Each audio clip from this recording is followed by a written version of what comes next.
we also saw that there were incredible strengths. And we thought something needs to be done because we're wasting talent. And we can't afford as a nation or a society to waste talent. Don't conduct your analysis in isolation because data is so incredibly powerful. Not defending just the tribe, but defending the organization. Those creative people that you really want to keep empowered, keep excited, keep motivated, keep thinking. A good experience pays dividends down the line.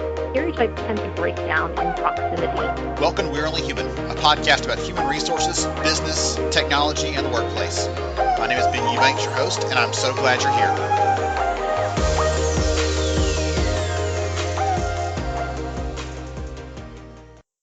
If you did not notice, in the last few weeks, we've taken some breaks from the podcast, letting things settle in the bigger world around us. And we've been watching very closely, trying to make sure we're supporting in the best ways that we possibly can. One of those ways we were supporting is through HR Summer School. If you did not see this event, if you did not participate in this event, you missed out. The replays are out there. You can see those on demand.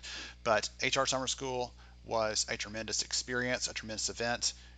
Made so many new friends, so many new connections, and it was a joy for me to be able to deliver that to thousands and thousands of HR leaders in the community across the world. It was just a phenomenal experience to expose them to new ideas, to inspire them, to educate them on the latest and greatest, the latest thinking about how we can be great as HR talent leaders. Again, if you want to check that out, hrsummerschool.org.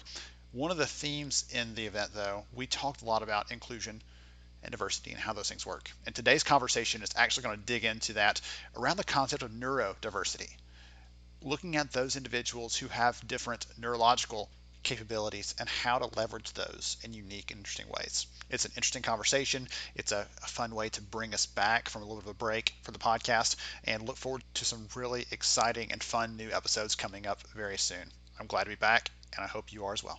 Now, on with the show. Hey everybody, this is Ben Eubanks, host of We're Only Human. I'm really glad to have you here today, and today we're going to talk about, if I had to guess, we're going to talk about being human a little bit.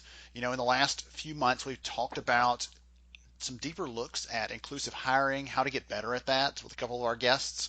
And today I want to take a little bit different approach to some of our previous conversations. We actually have Brenda Weitzberg here with us. She is the founder and executive director of Aspiritech, and she's going to talk to us about some of the work that her and her team are doing to be more inclusive in their hiring. So welcome, Brenda. Thank you for having me. Absolutely. Really yes, ma'am. So tell everybody a little about who you are and what you do. Okay, so I am the executive director of a very unique technology company. We are incorporated as a not-for-profit, and our mission is to employ individuals on the autism spectrum. We actually were founded in 2008, opened our doors a little over a decade ago, and we were the first company in North America to harness the strengths of autism to provide meaningful work in the areas of technology, specifically software testing and quality assurance, because we found a very good fit between the strengths of autism and the needs required to do top-notch software testing services. Awesome. That's wonderful to hear. So let's talk about that a little bit, because a lot of companies talk about inclusive hiring, right? They treat it like we have another way of hiring and we're going to try to include more people in it, but it seems like you're the opposite. You're already being inclusive in your hiring. You're trying to make sure that you said it specifically there, the strengths of those individuals that have autism or another ability like that. Talk about how you see inclusive hiring as a priority for employers. Okay, so I've, since starting Aspiritech, and by the way, autism is increasingly being viewed in terms of neurodiversity. It's a different way of being neurologically wired. It includes not only autism, but other traits, maybe Tourette's or OCD or dyslexia. And we do have many people here on the autism spectrum who also have OCD or depression, have other types of neurodiversity. So my approach is to diversity in hiring is toward the neurodiversity realm. And we started out because there was unfortunately an 85 to 90% unemployment rate for those people who were what we call neurodivergent with autism and other related conditions. And we also saw that there were incredible strengths. And we thought something needs to be done because we're wasting talent. And we can't afford as a nation or a society to waste talent and have to support people who are uniquely qualified to do a whole range of jobs. But I will say to your community of listeners and to the HR community in general that we for too long have looked too narrowly at what diversity means to us in the workplace, because diversity is more than just ethnic diversity, gender diversity, etc. It's more than just including people with disabilities. Even within the disability community, there isn't enough awareness, but there's a lot of growing awareness that there are a lot of what we call sometimes invisible disabilities. They're not people who may have a visible disability, yet they may, have autism or be dyslexic, etc., and fall within that category. And there are lots of strong reasons for including them in your workplace. So let's talk about that a little bit, because if I'm going to be blunt, I would think a lot of employers probably say, yeah, but maybe I'm not sure how to do that. I'm not sure how to incorporate them. I'd like to incorporate these individuals into the workplace, but I'm not sure what kind of accommodations I might have to do there. I'm not sure what I'll have to do to make the workplace more suitable for someone that has a different kind of ability, like you're talking about here. So what are some ways employers can help someone that has autism or some other sort of some different kind of capability there? How can they help them to perform their work? What sort of things can they put in place to make sure it's a little more friendly to those individuals? Okay, so that's a great question. So first off, is to gain somewhat of an understanding of what in general makes people with autism and related conditions tick. What makes them special. The reason we started with software testing, for example, is that many people on the spectrum have an incredible ability to focus. They have exceptional skills when it comes to identifying visual aberrations, differences that you and I may not be able to detect. They can detect it. Staying focused, following tasks step by step. In general, I would say and once again, these are gross generalizations. You've seen one person with autism. There's an adage. You've seen one person with autism, like any other group of people. Everyone has their own individual strengths and challenges. All of us, including those on the autism spectrum.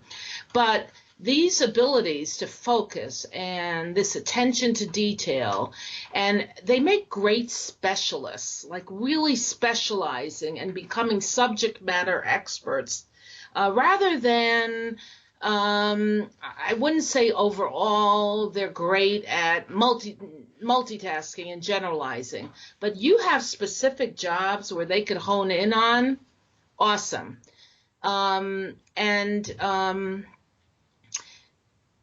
Any kinds of accommodations you have to provide have been found to be good for anyone on your staff. They may need a different type of interview process. They may need a different type of training. We do a lot of hands-on training because we train our staff before they start working, so they are able to do the work that we provide. But those kinds of things, that kind of, helping people with the interview process is helpful to everyone. Yes, everyone can benefit from being anyone can benefit. And having like peer support and finding out which one of your staff members, how best to train them, support them, supervise them is always good. Some of our staff do really well with Skype or with Slack channel. Our Slack channels are huge. And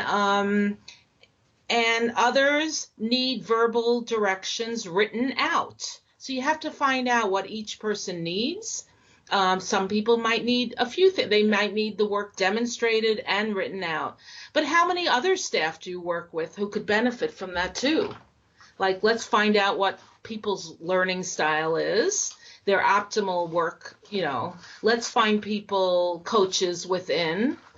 People do that naturally, but you could also set it up. I don't think there's anything we've done that wouldn't work in any workplace. Now, don't be crazy, Brenda. Don't expect that employers can't treat everybody exactly the same and that they're not ever going to be able to. Goodness gracious, I love that perspective. Sorry, I'm joking a little bit. I love the perspective though to say, let's take one of the common examples that we see in the market today. Well, millennials want this, whatever this happens to be, and so treat all of them the same. And that's a silly sentiment. And anyone that has spent 5 minutes with a group of individuals that are millennials, right, or as you're saying here, right, someone with autism or something else that they're working through, if you can't expect to treat all of them the same, and we shouldn't be. And I love that reminder that I wrote down different. Yeah, I wrote the quote down that you said. You've seen one person with autism? Well, that means you've seen one person with autism. Do not make any overgeneralizations or judgments about everyone because you've seen one person and how they are able to cope with the things that they face day to day.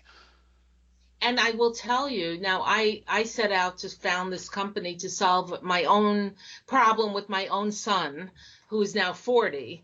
And little did I know we'd be a company of 135 people and $8 million today, and a model for others across the country. I will say there is an Autism at Work Employer Roundtable, which includes Microsoft and SAP, big and little companies. And they all are finding methodologies and open to sharing to help, because they've seen the benefit of hiring people on the spectrum. And so it is worthwhile to these companies to accommodate. And I'll tell you, for example, today more than ever before, companies need to innovate. And who better to innovate than people who are thinking outside the box? And if you go to Silicon Valley in particular, although tech is not the only area where people on the spectrum can demonstrate their talents and be a huge asset, but it is a little well-known secret. There are a lot of quirky types of people in Silicon Valley who may not have the best people skills, but put them on a computer. But a lot of our technology probably wouldn't exist if not for people on the spectrum. I will say that we all come with our own biases, and even I, as a mother and a founder of this company, came with my own biases. And that was my original business plan. Not a lot has changed except for the scope and size of what we do. But I assumed that people who were not on the autism spectrum would always have to manage and supervise those on the spectrum. And that's where I was wrong, because my own biases said, people on the spectrum probably are not overly empathetic toward others, won't be good supervisors. Well, guess what? Almost 90% of our leads and coaches, and even now one of our 3 QA managers is on the spectrum themselves. And they are excelling, they are incredible. So I think for HR directors and departments, yes, we it's so critical to have these diversity efforts, but let's not undersell anyone and think they are less than, because it's incredible what we can learn from people, and the talents are really unlimited given the right job fit and the right support. So something that we do have at Aspiritech, which is unique, is we have in addition to job coaches who are working alongside the people, they're doing the work too. We have something called employment support specialists. And they are people, usually with counseling or autism degrees, who are there to support staff. It's kind of a beefed up HR. So in addition to our HR manager, they are there to help staff be the very best they can be at work.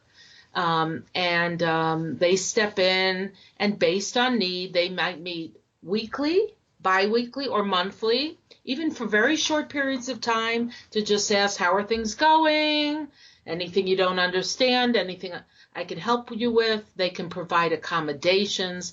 Maybe someone needs a noise canceling headphones. Well, guess what? How many of us need noise canceling headphones in open workplaces? Maybe we need an accommodation of being able to work in a little private booth, or maybe take a 10-minute break from the stress. I mean, all kinds of accommodations, but we all need them. We just put a lot of focus on that. And actually, all these techniques have served us very well. We're recording during our coronavirus crisis, and we have been able to utilize these techniques, both the coaching and the supports, to people working from home. We have a daily checklist to assess stress, a very short checklist to every staff person. How you doing? Anything you need? How you feeling? And we have a methodology now to then respond to people who need a higher level of support. Same thing with coaching. Because we use Slack and other methodologies already to coach people in their work, we're using it now as they work from home. I could never have dreamed that people on the spectrum would be so successful working from home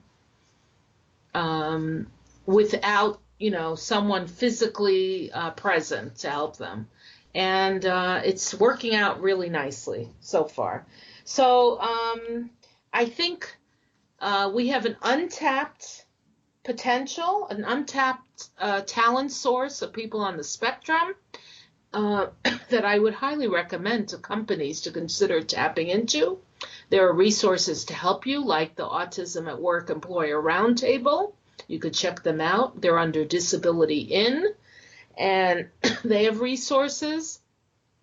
Internationally, we're one of the founding members of NeuroWorks, which is a global alliance of companies that are whose mission is to accelerate the employment of people with autism in tech fields. But tech is not the only place.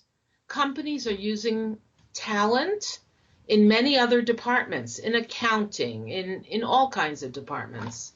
We have really a huge untapped labor pool.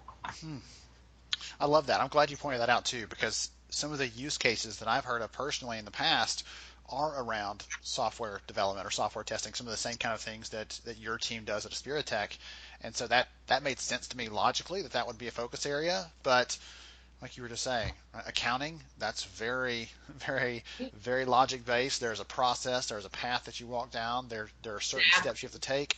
It is about reconciling information and making sure things are matching up. So there's opportunities in lots of areas to do that. Not just, well, if it's not coding, it's nothing. There are lots of opportunities to pull those things together. I'm going to make sure and grab a couple of those resources that you mentioned, the roundtable, the NeuroWorks piece, to get those into the show notes, because I think those will be good resources for people that want to learn more about this topic and dig a little deeper, because I don't know everybody else listening in, but I'm learning a lot. I'm taking a bunch of notes over here and picking up some good ideas for how this can help all kinds of employers, not just, again, those that might be in the tech space or somewhere else. Exactly.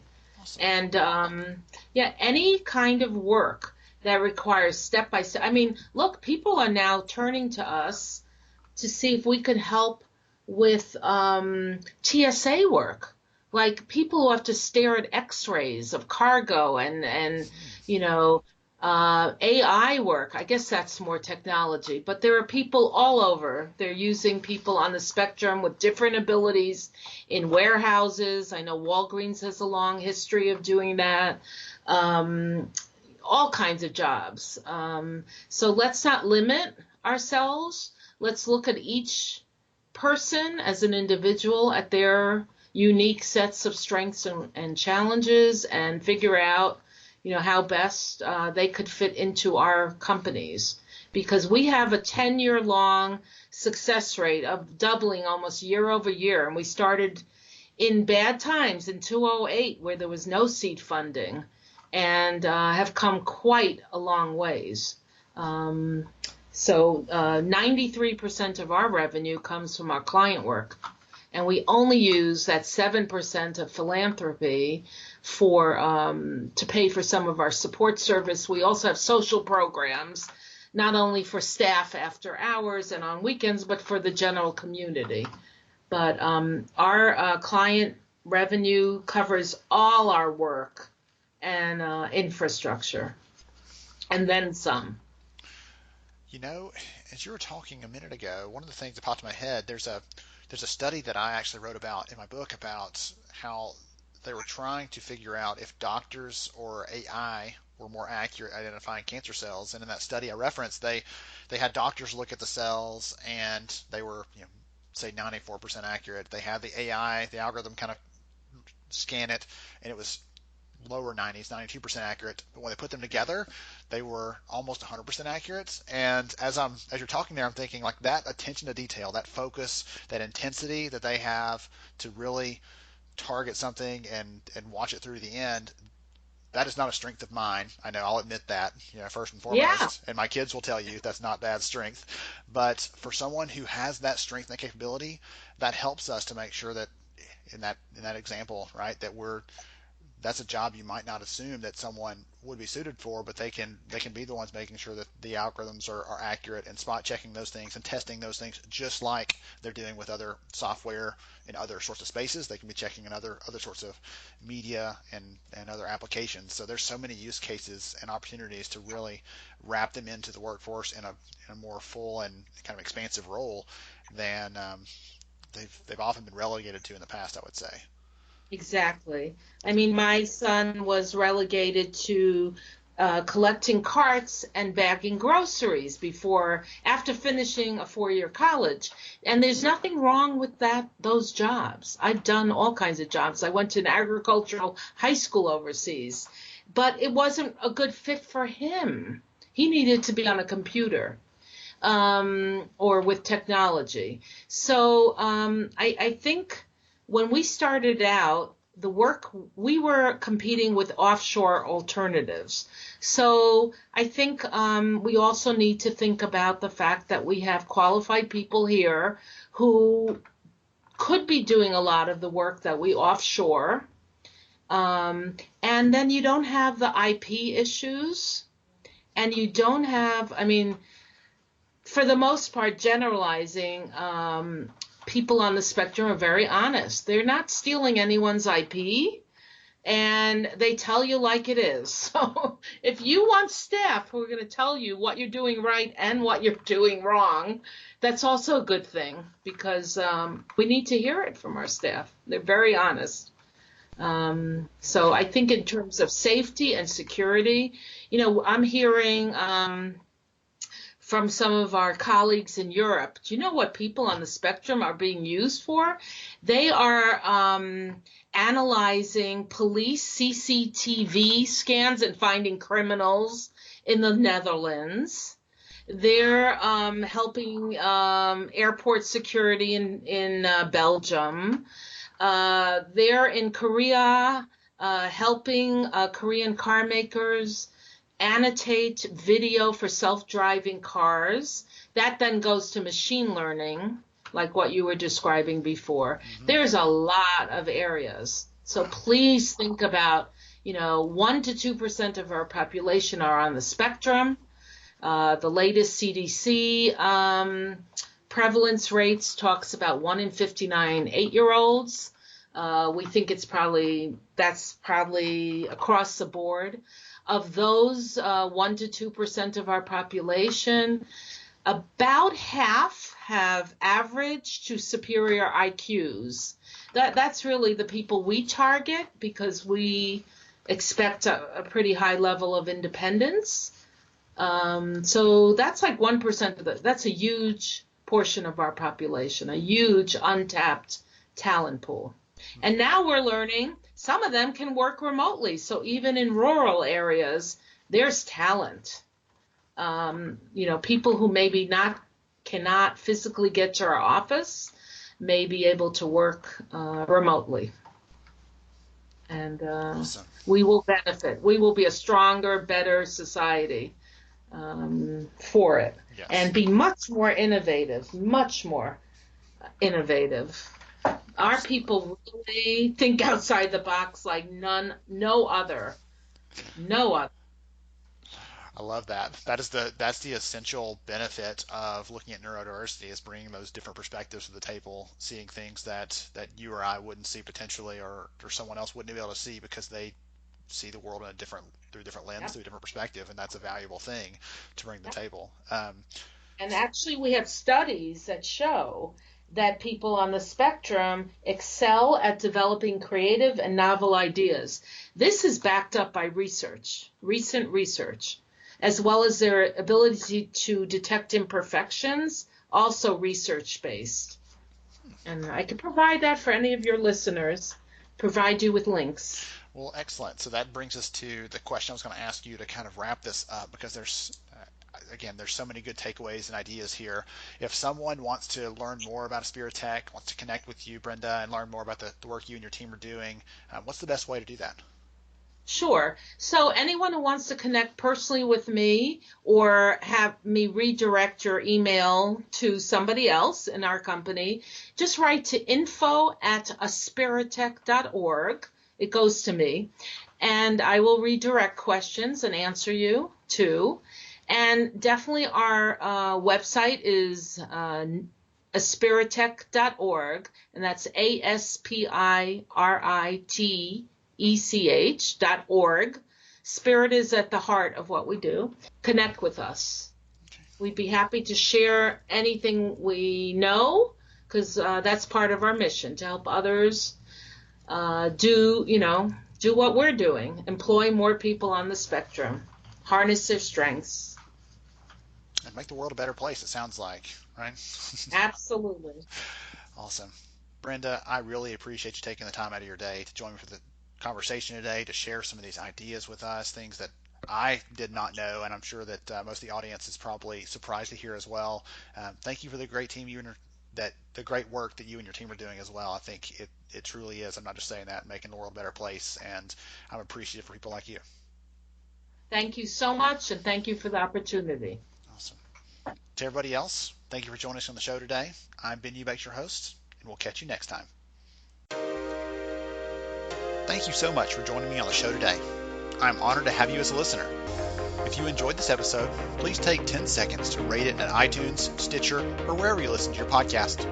Also, if you know a friend that could benefit from today's conversation, please pass it their way. After all, a rising tide lifts all ships. To see show notes, sponsor information, and our full show archives, visit onlyhumanshow.com.